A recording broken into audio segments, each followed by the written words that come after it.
अरे कैसी बातें कर रहा है तू, मैं तेरा पिता हूं। उस पुत्र ने कहा, पिताजी मेरे कितनी बार जन्म हो चुके हैं, आप लोगों के कितनी बार जन्म हो चुके हैं, जरा बताओ, अपना हिसाब दो। आपके करोड़ों बार इस धरती में आपका जन्म हो चुका है, और जब करोड़ों बार जन्म हुआ होगा तो करोड़ों माँ हुई होंगी आपकी, करोड़ों बाप हुए होंगे आपके, क्योंकि हर जन्म में एक माँ और बाप की जरूरत पड़ती ही पड़ती है। बिना माँ बाप के संयोग से जन्म हो ही नहीं सकता। तो हर बार आपकी एक माँ और हर बार एक आपका बाप। उस बच्चे ने कहा, पिताजी मेरे करोड़ों जन्म हो चुके हैं, आप किस जन्म के माँ बाप हो? वो तो पिछले जन्म में मैं आपके घर गेहूं मांगने आया, आटा भिक्षा, तो आपने गेहूं का आटा दे दिया, तो आपके आटे से मैंने 5 रोटियां बनाई थी, तो 5 वर्ष तक आपका बेटा बन के आपके 5 रोटियों का हिसाब चुकाया। और आपने जब मुझे गाय का सूखा गोबर दिया था तो उसमें चींटियां बहुत थी, मैंने आग लगा दी थी, सारी चींटियां जल गई थी। वो सारी चींटियां इस जन्म में तुम्हारी पत्नी बन करके आई हैं, और मैंने उन्हें जलाकर मारा था, तो इस जन्म में उन्होंने मुझे जहर देकर मार दिया। वो तो भगवान को रोटियों का भोग लगा दिया था, तो एक ही जन्म में सबका हिसाब चुक गया, वरना करोड़ों जन्म लेके सबका अलग अलग हिसाब चुकाना पड़ता। इसलिए जो खाया करो पहले भोग लगाया करो, क्योंकि भगवान को भोग लगाते ही अन्न में जो दोष होते हैं वो भगवान को भोग लगाते ही अन्न का दोष नष्ट हो जाता है। इसलिए तुम ही निवेदित भोजन करें, बिना भोग लगाए अन्न नहीं ग्रहण करना चाहिए। अन्न में दोष होते हैं, दोष भगवान को भोग लगाने से समाप्त हो जाता है। इस बच्चे ने कहा कि मेरे कितने जन्म हुए। अच्छा ये बताओ, आपकी जो पत्नी है, पति है, बेटी है, बेटा, ये कौन है?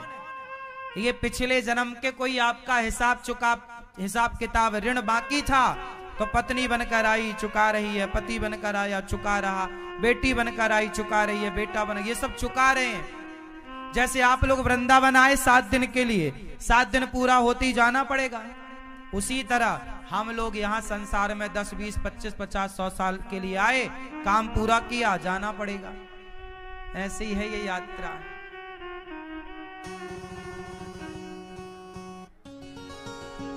हाँ, कौन है संसार में आपका? कौन है संसार में आपका? कोई नहीं, बिना राम के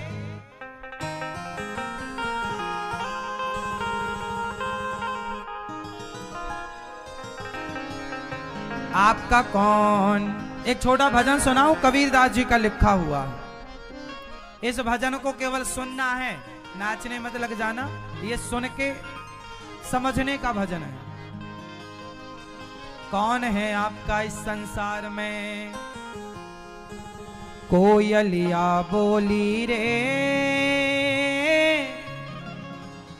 अमवा की डाल अपनों को नहीं आरे, बिना राम रघुनंदन अपनों को नहीं आरे। कौन है आपका? कोयलिया बोली रे अमवा की डाल अपनों को नहीं आरे, बिना राम रघुनंदन, बिना राम के अपना। आप कह रहे हो ये मेरा नहीं, ये सब अपना हिसाब चुकाने आए हैं। हिसाब चुकते ही सब अपने अपने चले। पत्नी का हिसाब पूरा हुआ, पत्नी छुट्टी, पति छुट्टी चला गया। आपके थे तो आपको छोड़ के चले क्यों गए? इसका मतलब आपके थे ही नहीं, वो तो अपना काम करने आए थे, चले गए। इसी आचरित प्राज्ञो धर्मान भागवतानिहा, छोटी आयु में ही भगवान का चिंतन करो।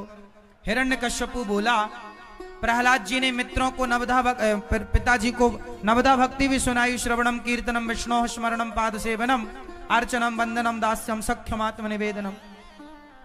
लेकिन हिरण्यकश्यपु बोला, ये तू मेरे दुश्मन का नाम जप रहा है, चल बोल। राम जी के जन्म की, राम जी के प्रकट की तिथि पिनाक, पिनाक नाम के धनुष को राम जी ने तोड़ा, डोरी चढ़ाई तो धनुष टूट गया। टूट गया तो सीता मैया आई और राम जी को माला पहनाया। बोलिए सियावर रामचंद्र की जय। राम जी ने भी माला पहनाया तो सीता और राम जी क्या हो गए? दुल्हा दुल्हन। सीता मैया क्या बनी? दुल्हन। और राम जी क्या बने? दुल्हा। चारों दुल्हा में बड़का कमाल सखिया, बड़े सुंदर लग रहे हैं राम जी। राम जी अब बड़े बड़े राजा उचकने लगे, उचकने लगे, सबको समझा। वहां पर परशुराम जी आ गए, उनको शांत किया। फिर बारात आई, फिर चारों का विवाह दशरथ जी ने कर दिया। राम जी का विवाह माता सीता जी के संग, भरत जी का विवाह माता मांडवी के संग, और शत्रु भरत जी लक्ष्मण जी का विवाह माता उर्मिला के संग, और शत्रुघ्न जी का विवाह माता श्रुतकीर्ति जी के संग। ये चारों भाइयों का विवाह हुआ। कैकेयी मां ने राम जी को खूब बढ़िया दिया है, सिया मां को सोने का महल। फिर राम जी आए, रहे। एक दिन राम जी को राजा बनाने का भाव आया दशरथ जी के मन में, तो कैकेयी मां की बुद्धि किसने बिगाड़ दी? किसने? आपके पड़ोसी ने। हाँ, ऐसे पड़ोसियों से सावधान। ये मंथरा पड़ोस में ही रहती थी, पड़ोस में कैकेयी के बिल्कुल पास।